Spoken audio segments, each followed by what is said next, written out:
an option. 3 years ago, that was like, oh, if we write a policy where nobody can use AI, right, we're going to stop it. And it's like, oh my gosh. If they love math, it's because they love the math teacher. If they love science, it's because they love the science teacher. So I think that ends up impacting every other metric. What AI doesn't do is it doesn't build relationships, right? That's the people part. But what it can do, This is a hypothetical question. If you had unlimited community and tech support, whatever you need, financial support, what's one investment that you would love to make? relationships, I think, is a great one, right? Because young people, kind of in the middle school, high school ages, that Implementing it in schools for students and teachers. So give me a brief about your first impression of AI. Welcome to TomoClub Podcast series. I'm Avinash Bansal, co-founder at TomoClub, and today we have uh, Dr. Tiffany.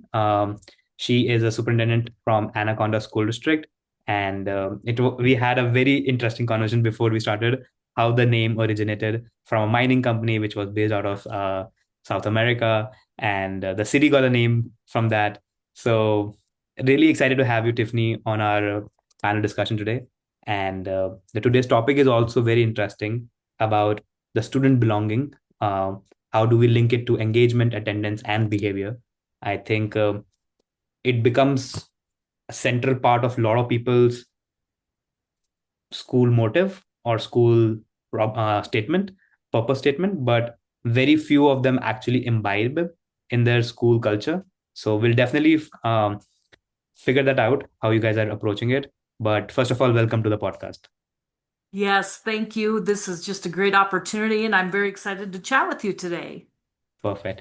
So first thing I always ask my guest is what got you into education in the first place? And after so many years, is that reason still valid? Yeah. So what brought me into kid education is just a love for young people. Um, and teaching is just such a rewarding and powerful profession. And so that passion is yes, still burning very strongly. I grew up in a single family home, low income, kind of had all of the sort of obstacles that might derail somebody. I also grew up in a community that was very small, and unless you wanted to be a rancher farmer, you needed an education to kind of pave another path. I always had great relationships with my teachers and really wanted to bring that back into the different communities I served. So yes, that is still the reason. The reason is kids, the center is students, and that passion is still definitely burning very brightly. No, I'm so glad. I think it's all because of those educators in our journey which inspire us. The biggest part is that you took that learning and giving it back as a educator, which is reducing nowadays at a massive scale. And Yeah. so I'm so glad. So today's topic is about the student belonging, right? And I just want to understand that the formula that engagement will lead to attendance improvement, and that will lead to better behavior, that will lead to an academic score. So everybody is familiar with this correlation, right?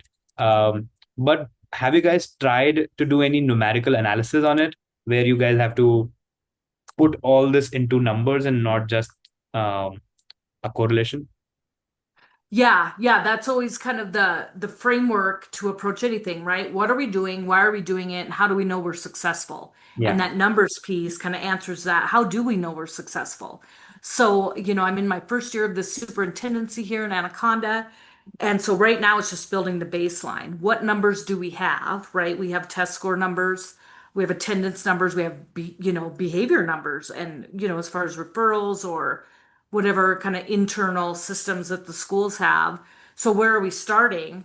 Then what can we implement to see those numbers shift and change to know that we're successful? Perfect. So any kind of statistics that you guys saw, like, would like to share any insights? The thing with belonging is that it's an action, and it's an action that everyone can buy into in your school buildings. Um, Anybody that walks through your door, what are the schools implementing? What do they have in place? What does the district have in place to foster that sense of belonging? Um, So we know that the research shows when students feel that sense of belonging, they show up. So there's your attendance piece, right? So if our attendance numbers, are running at about 78% attendance, who's not there? Why aren't they there? And then what interventions, actions are we going to take to get them there? And if there isn't the right place, then what opportunities are we providing students to get them an education so that they can be successful in life? And also with the kids who are there, also analyzing that data, what keeps them coming back? What are they hooked into? I have an interesting story from about 15 years ago, where the school district I was in at the time, that's what we did. We were like, who's not crossing the stage to graduate? Yeah. And we drilled down, drilled down, drilled down, drilled down. The one common denominator was kids who weren't walking had no connection to school. Hmm. They weren't in a club, they weren't in an activity, they didn't have a trusted adult in the building. And so keeping in mind, and that's proven to be true in every building and every just the districts that I've led and the buildings that I've led, that's proven to be true. If kids are hooked in some way, Hmm. you know, they're going to show up and they're going to graduate and they're going to have a different kind of opportunity in life. Yeah. No, absolutely. I think what you just said, once you think about it from that lens, it feels very obvious. Like it feels like a no-brainer, right? And but the problem is that the metrics on which the schools are evaluated, whether it's A to F Yeah. ratings or reading score, math score, it sometimes, even if the school leaders are really sensitized to it, they cannot invest. Uh, and the biggest currency right now in a school is time. It's not Yeah. dollars. And time in terms of actually giving personal support to students, maybe doing parent interactions, uh, Hmm. having teachers training on this factor, because again, teachers are also very stuck up in their business as usual, to cover up their curriculum. So everyone is like running, but they tend to forget why they're running for. So how do you make it that this theory, and this evaluation that you have analyzed doesn't just remain in the paper and actually becomes a part of everyone's life? Yeah, that's a great question. And I kind of want to restate a couple of points that you made about time, the interactions, right? Do people really, what are they doing and are they kind of approaching it in the right sort of way? So I look at time as we all have the set amount. Yeah. Um, what are we doing with the same shared time that we have and what has the biggest impact on kids? So one would be consistency.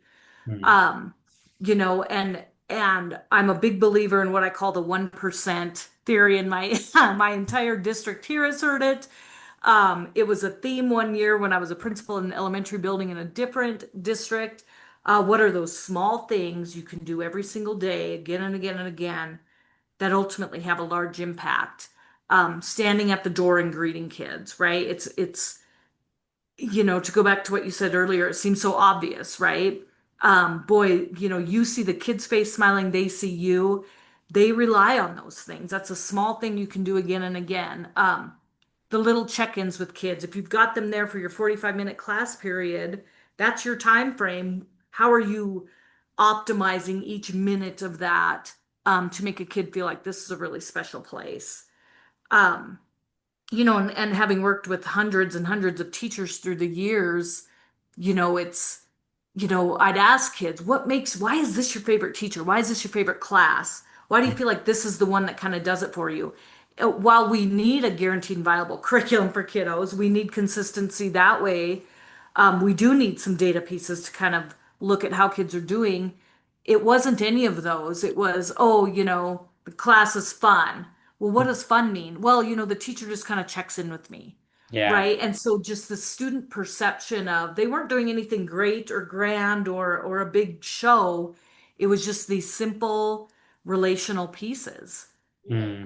that were really having the biggest bang, for achievement and having students feel like this is the place for me and I'm doing well in this setting.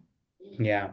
No, absolutely. I've also done at my small survey level. Whenever I meet any child, I ask them two questions that which subjects do you like the most in your class, and who is your favorite teacher? And 90% of the time, the answer is same. If they love math, it's because they love the math teacher. If they love science, it's because they love the science teacher. So I think that ends up impacting every other metric, whether they love to show up, whether they do an extra mile and read something else about the same subject, or they are thinking of even pursuing it as a career. So, like, literally from one instance of that relationship, everything starts to um become exciting in that particular field, or it can be completely opposite. It can also become huge repulsion, huge annoyance, and they're dreadful about it. They're scared about it, the anxiety about it. So it's like two opposite, two deep ends on those lines. Yes, absolutely. And I love hearing that. One phrase that I've heard again and again through the years is people over programs. Mm, As we think about the school leaders out there, we all have to prioritize our time, and it's like, oh, we need a new curriculum and this one's old, mm. or we need new textbooks or something along those lines. Those are the things part, right? Those are the programs part. To me, um, 25 years of experience and different size districts, different states has been this person behind that that's going to make the biggest difference. And so, what kind of efforts and energies are we putting into the people that we have in place? And both being courageous enough to get them in place and also courageous enough to maybe, move them to where their strengths might be somewhere else as well so that kids can be successful. No, absolutely. So I love that fact how you're putting all your words into action. I think I do see there is like the real intent and um, work on the ground for that. So, but again, I'm coming back to my previous question that, like, when I was reading about your school district, I could see that you guys have, you can correct me if I'm wrong, 25% proficiency in reading and around 9% in math. So, first of all, are these number right? Yes, those are pretty accurate figures from the state level. Yes. Yeah. So that makes it a very difficult position to have the belief that we just talked about, because we know that the route to improving these reading scores and math scores will originate from the sense of belongingness, but it's difficult to balance the pressure of test score, um, at the same time thinking about these metrics. So how do you actually, now I want to understand, make it a viable solution? Yeah. So we know we can't do everything at once. So part of that is, what I met with the administrative team in July when I came on board is that we spent a lot of times in what I called a futures protocol, which is a pretty common protocol that school leaders would be familiar with. What's our dream state of being? Hmm. And then we kind of back mapped to our reality and then kind of looked at, okay, what can we do now to get to our dream state? Which would be, we want all of our kids to graduate. We want all of our kids to have this quality skill set to be, productive citizens in the society when they graduate and when they move through our system. And what can we do now, right? So that we really started to lay a roadmap to get to where we want to be. Um, and you said, something about, what are the actual root issues of why we aren't where we are. Yeah. So one, let's go back to attendance. And if they're not in our buildings with the people that we trust and we know can get them where they need to be, that's a place to start, right? So we're a tight-knit community. We have, it's easy to communicate with our families for the most part, and it's a collaborative effort to game plan. How are we getting them in the seats? And if the seat isn't the right place, then how are we getting them the skills that they need to be successful? um, Letting them know we see you, we want to connect with you, and it's a two-way, three-way, who are all these people involved in this, so that we can um, have them feel like there's not just a spot for them, but they can be successful in this spot. So that was kind of a first step. And I organize around three things. Culture, which is a sense of belonging. That's where we're going to start. They have to feel, they have to see themselves reflected and feel like they belong in a place where they can be successful. That's the culture piece. And then the second is people, right? We just talked about that, the relationships, people over programs. And then the systems. What are the actual metric sort of things that we can measure that keep them coming back, being successful, engaging them in different ways? Yeah. So culture, people, and systems to one of those has the foundation has to be first, and us as a district chose the culture piece and the people piece Mhm. and the relationships to begin to that journey down the road to where we want to be. Right. No, love that. I think love those focus areas. And coming from you will always start doing a ripple effect in your staff and in your administrators. So until like you really are reiterating it, I think both can be fairly managed. I'm a big believer of it, that the social emotional aspect of students, the mental health, the sense of belongingness, as well as the academic score, because they are so closely related. If you solve for one, automatically the other gets solved, but not the other way around. So if you keep on focusing on math scores and reading scores and not trying to connect with kids, I think that's going to be a lost battle in most of the cases, um, because those kids who are doing well will eventually still do well, except Yep. the rest. So love those points. um, but also you actually inherited a district with a lower proficiency rate, right? You worked in a before district which was doing much better. So Yeah. how what made you choose the decision to work here first in the first place? Because every school that I talk to, they try to take a career trajectory for themselves individually, Yep. where they choose those school districts which are larger, already at a better stage, so that they can take it to new heights. So, what was your thought process before joining the school district? Yeah, yeah, that is a great question. A couple of things. One, I did want something. I grew up in a town with about 250 people, right? And my graduating class was 17 people. So small town rural are my roots. Mm, Um, while Anaconda has about, 9 to 10,000 people, it was still a nice balance of small town community. mm, Um, People who have so much pride. I wanted to be a part of that. The community itself is beautiful and it has just such a rich, deep history of connectedness and of kind of this culture of resilience and wanting to do well and just so much pride. It was something I absolutely wanted to be a part of.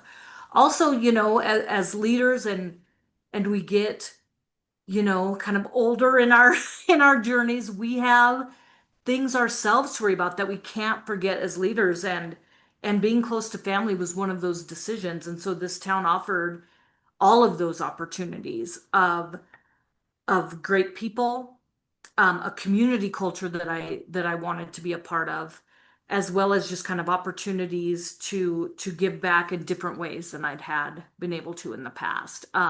Yeah, so it was another door that I felt like was open to me and seemed like a great fit to come in and listen and learn and be side by side with people as we get those metrics going, but also give kids an opportunity to see, all of the opportunities available to them.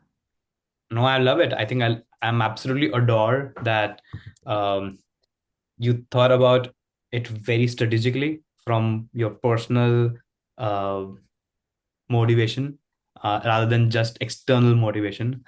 And Yeah. I'm glad because people, again, it's not only the teachers, but also the finding administrators a big struggle right now for small school districts. So, so yeah. Um, Now, I think any discussion right now, if we do in today's time, especially about emotional well-being or uh, personalization, it cannot be without discussing AI, right? Yes. So, would love to know what are your right now understanding of AI? How are you thinking of implementing it in schools for students and teachers? So, give me a brief about your first impression of AI. Yeah, so this has definitely been an interesting journey. So two kind of stories come to mind right away. One, So I taught in the state of Wyoming that's where the majority of my career had been. And I was asked to serve on a teacher recruitment and retention committee for the state.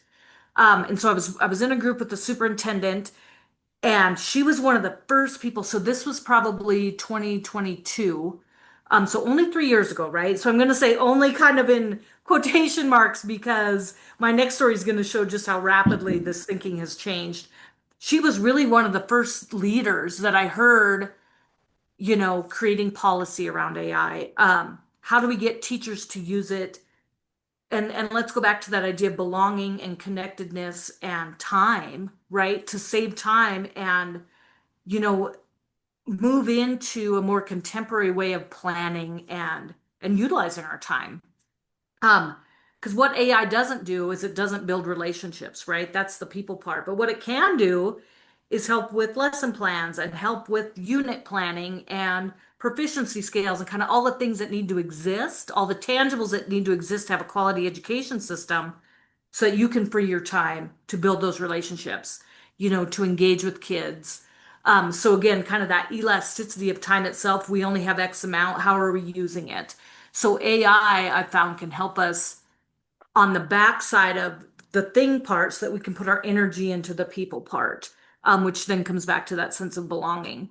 So again, only 3 years ago, kind of one of the first school leaders was talking about it. And again, we're all in rural areas, right? There are access issues. There are some obstacles that do exist in rural areas. Then as I was getting my superintendent endorsement, kind of my capstone project was AI. So it was only a 2 week on site from the time I listened to a couple podcasts on AI to Hmm. 2 weeks later to kind of create this capstone project. It had already changed, Yeah. right? So I'm like, I'm re-listening to a podcast and kind of going, okay, and then I'm like, wait, this is already different 2 weeks later. Yeah. So there's a massive kind of increase in reliability. Um, Credibility of the tool itself, but also, to bring it back to here in the sense of belonging, we don't have a policy around it. And so that is absolutely something that leaders need to really think through and get thought leaders to collaborate with around. What do your policies say? What do you want it to look like? Um, so that it's probably a reframing for some people that it's not cheating for Yeah. kids, right? Like, it's there. How can we use it as a tool to effectively, still get kids to think critically, examine information, um, and be smart about ways to use it. Right.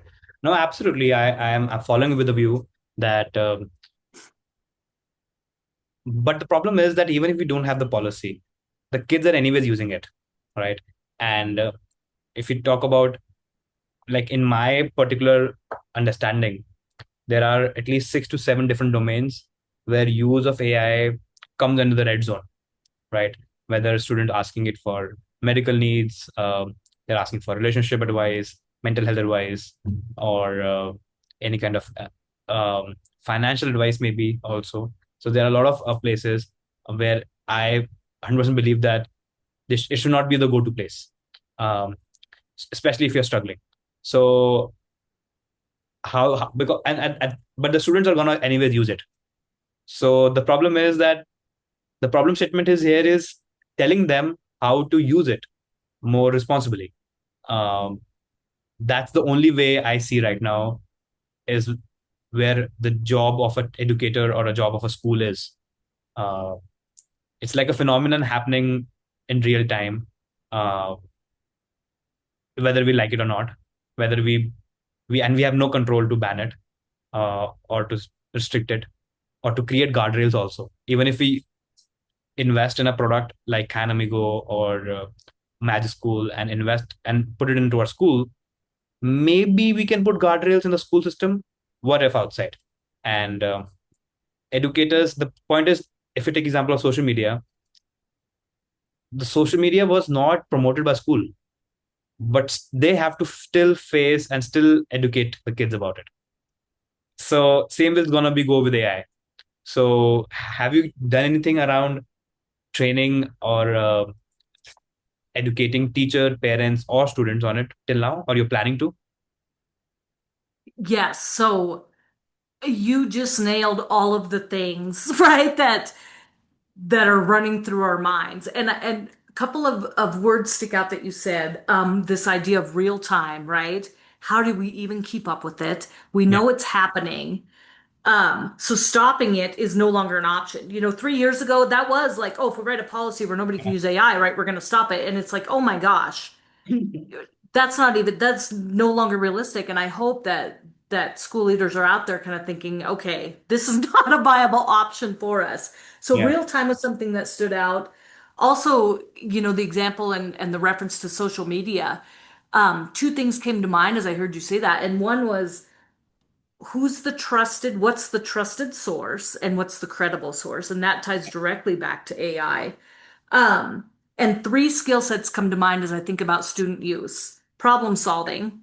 Okay, so they obviously have a problem, so they're going to it, like you said. Relationships, I think, is a great one, right? Because young people, kind of in the middle school, high school ages, that's all what it's about, whether it's peers or dating or whatever their thing is. So they're going to a source. What skill set do the students have to know is that trusted, credible, realistic?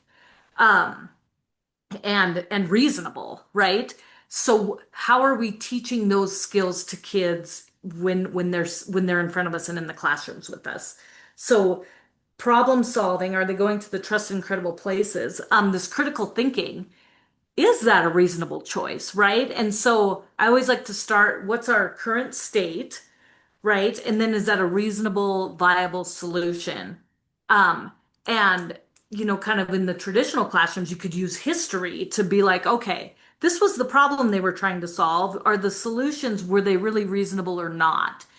Now I think that shift is it's in our day to day to ask those questions, right? While we still have the historical perspective to help guide us, um, are we providing kids those opportunities to think critically and use those real life examples um, to get them through, and then being resilient? Mm. If they go there, which you just said that the data shows they're going there, and Yeah. so if they've chosen a wrong answer to kind of track, are they being resilient enough to bounce back? Is that creating more mental health or well-being issues? And then what's our next answer to that? Mm. So I think just as we think about our approach, what ways are we offering critical thinking, problem solving, and resiliency opportunities for students as they go to these things to work through them? Right. No, absolutely. I think so. Have you guys like thinking of any external experts to train this, or you guys are developing it in-house? Uh, how are you approaching that?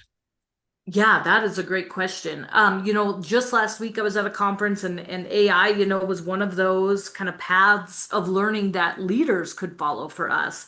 Yeah. Um, I certainly we aren't a, taking the lead on this, right? We're behind the times, and it's time to kind of speed up and get with the real-time changes that are happening. And so, I was able to connect with a couple people to really look at, okay, how are we using it? And do we need to bring in an external program?